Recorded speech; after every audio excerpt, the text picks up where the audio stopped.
हमारे दीपक sir, Balaji sir और जितने भी तमाम लीडर हैं दोस्तों, इन्होंने जो 2 से 3 दिनों के अंदर दोस्तों जो कमान संभाली, सच में काबिल तारीफ है। और दोस्तों यही एक टीम वर्क होता है, यही दोस्तों एक फैमिली होती है जो हमें एक दूसरे से भरोसा दिलाती है। यही जो मोटिवेशन है दोस्तों हमें एक दूसरे से मिलता है, जो प्रेरणा हमें मिलती है ताकि हम लगातार आगे बढ़ सकें। और दोस्तों यही प्रेरणा हमें फेथ प्रोटोकॉल लगातार दे रहा है। और दोस्तों आज जैसा कि हम सभी लोग जो स्टेकिंग पे सीड टोकन जो लगाए थे दोस्तों, जो टेक्निकल टीमों से जो डिस्कशन हुआ है दोस्तों, हमारे बीच में उसका स्मार्ट कॉन्ट्रैक्ट डिप्लॉय हो चुका है। अभी दोस्तों हमारे बीच में उसके डॉलर्स आएंगे जो रिटर्न्स होने हैं। जो सीड टोकन पे जो आप लगाएंगे अपने टोकन, जिन्होंने भी लगाए हैं स्टेक, उनको दोस्तों डॉलर्स ही आएंगे, उनके वॉलेट्स में आएंगे डॉलर्स। और एक्सचेंज पे लिस्टिंग होने के बाद दोस्तों ये जो है जो रिटर्न है ये सीधा सीधा आपको टोकन के रूप में आने वाली है। तो दोस्तों यहाँ पे दूसरा गुड न्यूज के जो हमारा टेस्टिंग है फेथ प्रोटोकॉल दोस्तों, वो ऑलमोस्ट सारी चीजें हो चुकी हैं। अब दोस्तों लॉन्चिंग का वक्त आ चुका है। किसी भी समय दोस्तों वेबसाइट के ऊपर 48 घंटे का टाइमर चल सकता है और 48 आवर्स में दोस्तों जो है उसके बाद में जो है हमारी फेथ फार्मिंग शुरू हो सकती है, लैंड की बिक्री शुरू हो सकती है। और उसी के साथ साथ दोस्तों जैसा कि बालाजी सर और हम सभी लोग जानते हैं, बालाजी सर हमेशा कहते हैं कि दोस्तों वक्त हमारे पास काफी कम है जो है रॉयल्टी के अंदर पहुंचने का। और ना कि सिर्फ रॉयल्टी में पहुंचने का, ना कि सिर्फ लैंड को लेने का दोस्तों, बल्कि में फेथ प्रोटोकॉल एक ऐसा प्रोजेक्ट है जो हमें निरंतर लगातार बहुत सारी ऐसी अपॉर्चुनिटी देने वाला है कि अगर आप रॉयल्टी से अगर दोस्तों अगर आप अभी भी 5,000 10,000 में हैं तो बिल्कुल अपनी स्पीड को थोड़ा सा बढ़ा दीजिए, क्योंकि फेथ प्रोटोकॉल आपके लिए और बहुत सारी चीजें जो है जल्द ही दोस्तों लॉन्च करने जा रहा है। और उसके साथ साथ दोस्तों और बहुत सारी गुड न्यूज हमें अगले महीने में मिल सकती हैं, जो कि हमें वापस से एक परिवार में लगातार एक नई अपॉर्चुनिटी की तरफ लेके चलेंगी। तो यहाँ पे दोस्तों हमें सबसे पहले फोकस करना है लैंड के ऊपर, जैसा कि मैंने आपको बताया और जोशी सर हमेशा पूरे प्लान में और सुनील सर हमारे बताते हैं कि दोस्तों सबसे पहले लैंड में देखिए पार्टिसिपेट हमें क्यों करना है। लैंड के अंदर पार्टिसिपेट करने के दो तरीके हैं। पहला ये कि मान लीजिए मैंने एक नॉन ट्रांसफरेबल लैंड लेके, कौन सा लैंड? नॉन ट्रांसफरेबल, जिसे मैं ट्रांसफर नहीं कर सकता दोस्तों। उस लैंड को लेने के बाद दोस्तों जो है मुझे 36% जो है रिटर्न तो साल का मिलना ही मिलना है। और साथ ही दोस्तों ये समझिए कि कंटिन्यू एक प्रॉपर्टी मुझे 36% एवरी ईयर दे रही है, बड़ा छोटा सा अमाउंट। और उसके साथ साथ अगर उसके ऊपर फार्मिंग हुई तो भी मुझे रिटर्न आएगा, और अगर उसके ऊपर दोस्तों जो है रेंट पे मैंने लगाया तो भी दोस्तों मुझे प्रॉफिट आएगा। तो ये समझिए कि आज हमें जो लैंड पड़ रहा है $50 में नॉन ट्रांसफरेबल, आने वाले समय में जब ट्रांसफरेबल का लैंड $1,000 $1,600 होगा तो दोस्तों इस लैंड का प्राइस भी $800 होगा। आपके $50 के लैंड पे अगर कोई 10,000 की सीड फार्मिंग करेगा तो दोस्तों आप ये समझिए कि 505% मिलने वाला है। तो अगर $1,000 की भी अगर फार्मिंग होती है दोस्तों और हमें $50 भी मिलता है मंथली, तो 100% रिटर्न, क्योंकि हमने तो $50 में लिया है नॉन ट्रांसफरेबल लैंड। हमने तो सीड नहीं लगाया, हमने तो खाली लैंड लेके रख दिया। अब उसके ऊपर फार्मिंग का मतलब क्या है? फार्मिंग का मतलब सिर्फ ये नहीं है कि नए लोग आएंगे वो फार्मिंग करेंगे, वो सीड लेंगे दोस्तों। ये एक तरीके का नोड सिस्टम है जो आने वाले समय में आपको एग्जैक्टली में क्लियर होगा कि ये नोड सिस्टम है जो हमारी ब्लॉकचेन के लिए फेथ प्रोटोकॉल की रन किया जा रहा है। और ये क्लाउड माइनिंग सेटअप्स लगे हुए हैं। जो फार्मिंग हम कर रहे हैं ना दोस्तों, ये कोई नॉर्मल गेमिंग का या ब्लॉकचेन की सिर्फ एक लैंड मात्र नहीं है। ये एक तरीके का क्लाउड फार्मिंग कॉन्सेप्ट है, जहां पे दोस्तों एक तरीके की क्लाउड फार्मिंग की जा रही है, क्लाउड माइनिंग की जा रही है। और ये क्लाउड माइनिंग के ऊपर दोस्तों आप लोगों को बहुत अच्छा रिटर्न आने वाले समय में ये कंपनी लगातार दे सकती है। और मिनिमम भी अगर मैं कहूं तो 36% तो एवरी ईयर का है ही हमारे पास में। वो कहीं ना कहीं एक लॉन्ग टर्म का विजन के साथ में हमें मिलता है। और फार्मिंग और रेंट के ऊपर दोस्तों हमें जो रिटर्न मिलेगा वो 100% भी पर मंथ हो सकता है। Is a very huge amount. आपको सुनने में बड़ा अचंभा लग सकता है दोस्तों, बट इसको प्रैक्टिकली हमें समझने जैसा है। क्योंकि आपका अमाउंट बड़ा छोटा सा रह जाता है, क्योंकि जब सीड का और रेंट का अमाउंट बहुत ज्यादा हो जाता है तो आपके लैंड का आपका इन्वेस्टमेंट बहुत ही छोटा है। क्योंकि जब आप नॉन ट्रांसफर $50 का लेते हैं तो $50 के लैंड के ऊपर हम लोग वहां से $50 पर मंथ से लेके $500 और $5,000 भी per month non transferable land से कमा पाएंगे। और रही बात दोस्तों ट्रांसफरेबल लैंड की, ट्रांसफरेबल लैंड से तो दोस्तों हमें बेनिफिट होना ही है। ट्रांसफरेबल लैंड के जरिए तो हम लोग रेट का एप्रिसिएशन तो लेंगे ही लेंगे, साथ में अगर आप उसे चाहें तो रेंट पे लगा सकते हैं, साथ में अगर आप चाहें तो उसके ऊपर सीड की फार्मिंग कर सकते हैं। तो वो तो नॉन ट्रांसफरेबल वाले लैंड के लिए दोस्तों ओपन है ही है ऑप्शन हमेशा। क्योंकि ट्रांसफरेबल वाला बेच नहीं सकता है, अगर मान लीजिए उसका 10 गुना 20 गुना हुआ तो बेच नहीं सकता है, बट हाँ लॉन्ग टर्म रिटर्न वो ले सकता है। पर ट्रांसफरेबल वाला जिसका ट्रांसफरेबल लैंड है वो अपने लैंड को कभी भी रेट बढ़ने पे, दुगने, चार गुने, 10 गुना होने पे कभी भी एनी टाइम बेच सकता है। और अगर उसे लगता है कि भाई मुझे अभी नहीं बेचना है, तो डेफिनेटली वो उसे जो है सीड पे लगा और रेंट पे लगा सकते हैं। रेंट पे भी अच्छा रिटर्न उन्हें मिलने वाला है। और अगर रेंट पे नहीं लगाना चाहते हैं, तो वो सीड फार्मिंग के जरिए भी एक बहुत अच्छा रिटर्न वहां से ले सकते हैं। सो अगेन दोस्तों, हमारी गैदरिंग जो है लगातार बढ़ती जा रही है। और दोस्तों, हमें बस एक लॉन्ग टर्म सही विजन के साथ में आगे बढ़ना है दोस्तों, क्योंकि देखिए, लगातार आना और एक साथ आने में जमीन आसमान का फर्क होता है, बहुत ही कम समय के लिए आने में। दोस्तों, टेम्परेरी बहुत सारी चीजें आती हैं, चली जाती हैं, बट हमें एक बिजनेस की तरह, एक लॉन्ग टर्म विजन की तरह इस प्रोजेक्ट में काम करना है। और इसको थोड़ा सा हमें इस तरीके से लेके चलना है दोस्तों, कि आने वाले समय में आप यहाँ पे देखिए, अभी जो एक बहुत बड़ा इंपैक्ट अगर आप देखेंगे यहाँ पे, लैंड का आप बेनिफिट कैसे उठा सकते हैं। एमएलएम इंडस्ट्री में, एफिलिएट मार्केटिंग इंडस्ट्री के अंदर मैक्सिमम लोगों को एक ही चीज का मलाल रहता है कि सर देखो, मेरे पास ना इन्वेस्टर हैं, मेरे पास ऐसे जो है लोग हैं, ऐसे बड़े बड़े जो हैं जॉब करने वाले हैं, इंजीनियर हैं, प्रॉपर्टी डीलर्स हैं, बड़े बड़े जो है लैंड ओनर्स हैं, जो कि कहीं ना कहीं जोड़ना नहीं चाहते हैं, जो किसी को रेफर नहीं करना चाहते हैं, एमएलएम से वो ऊब चुके हैं और एमएलएम करना भी नहीं चाहते हैं। उनकी मतलब उन्हें इंसल्ट सी फील होती है कि भाई एमएलएम प्रोजेक्ट कर रहे हैं। तो दोस्तों, faith protocol is not a MLM. सबसे पहले तो ये आप अपने दिमाग से निकाल दीजिए।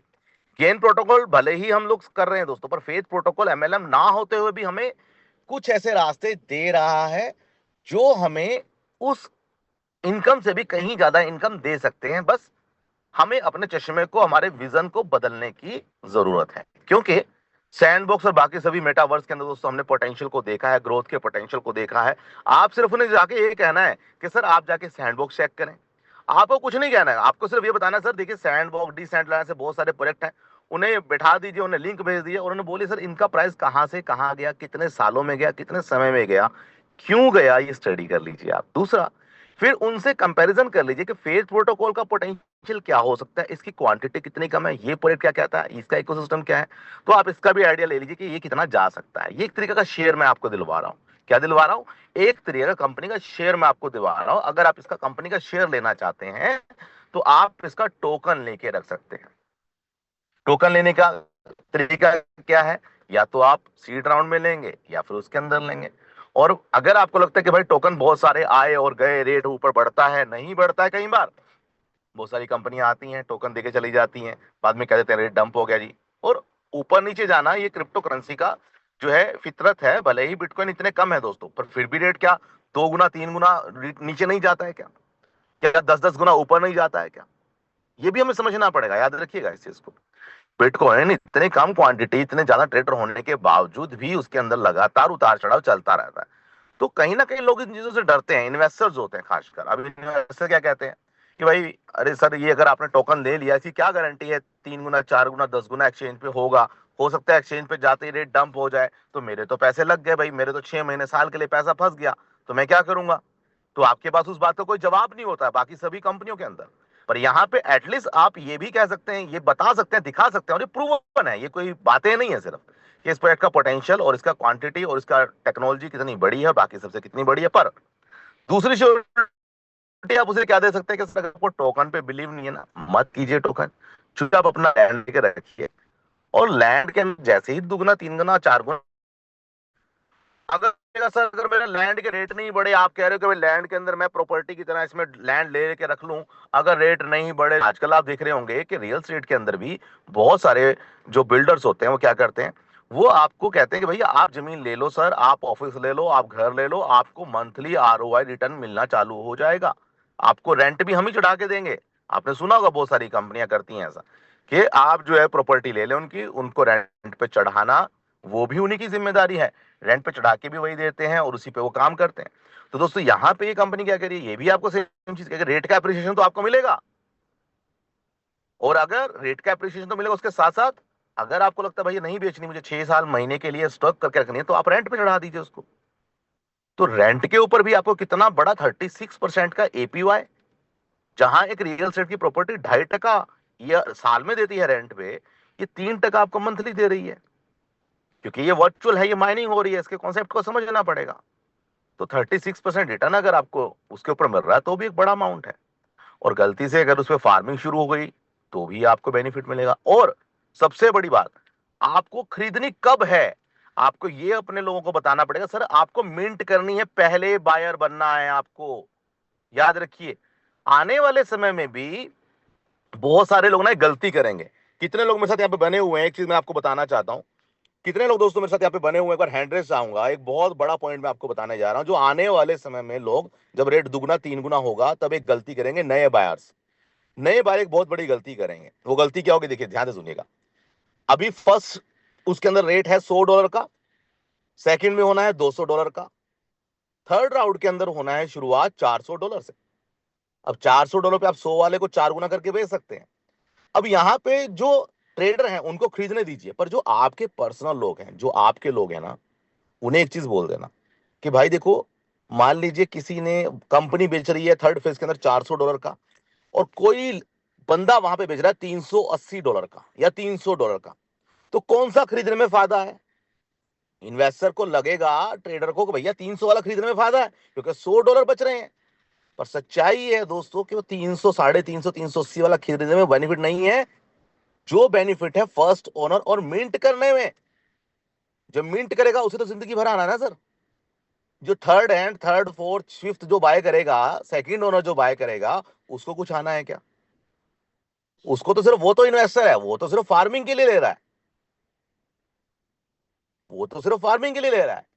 पर जो थर्ड फेज फोर्थ फेज में जो पब्लिक आएगी, लोग कह रहे हैं ना सर, थर्ड फेज में फोर्थ फेज में क्यों लोग बाय करेंगे $1600 का? अरे सर वो मिंट कर रहे हैं, और मिंट कर रहे हैं तो रिटर्न भी उस हिसाब से मिलनी है। आपको $100 पे रिटर्न मिल रही है, तो उनको $1600 पे रिटर्न मिल रही है।